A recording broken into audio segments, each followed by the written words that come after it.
Well, China is the world's manufacturing center, hub. They have lots of energy, but to some extent the wrong type. They have plentiful coal, although in the wrong place. So they are needing the full range of energy inputs, coal to be delivered to the right place, and also metallurgical coal, which they're very much short of. They need petroleum.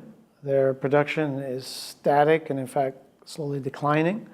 They are the world's largest importers, not the largest consumers of petroleum. That's still the United States, but China needs that. They need uranium for the nuclear plant fleet that they're building, a very large fleet, and they increasingly need LNG because they want to begin to use that transition fuel to lessen their dependence on coal.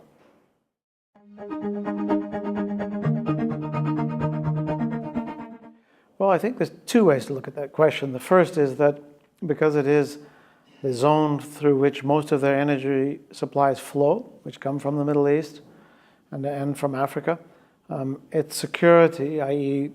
that it is accessible to China, is a primary concern. The Chinese Navy, PLA Navy, is in its design and operations and in the construction of Chinese-controlled islands, artificial islands to a large extent within the South China Sea.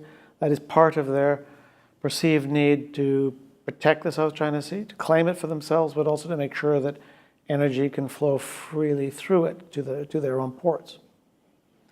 The second factor is the South China Sea is potentially a source of energy itself. Now, that's true to a limited extent on the littoral of the Asian coast. There is already some exploration and even some production.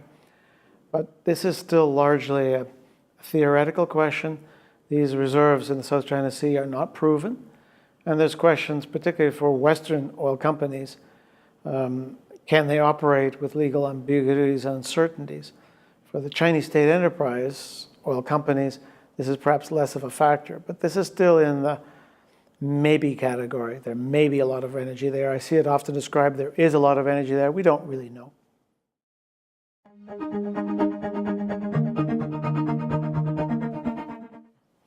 I think China is going to be a major importer of energy for the foreseeable future. And by the foreseeable future, I mean at least until the middle of this century. Beyond that, it's of course harder to predict.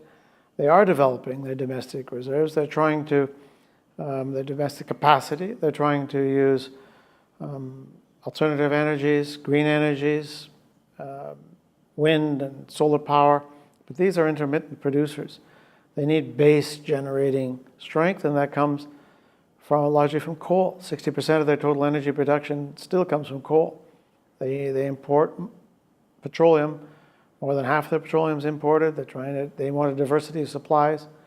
LNG production, in theory, China has more LNG through fracking perhaps than any other country, but it's been very slow to develop. And there's reasons for that. They don't have enough water.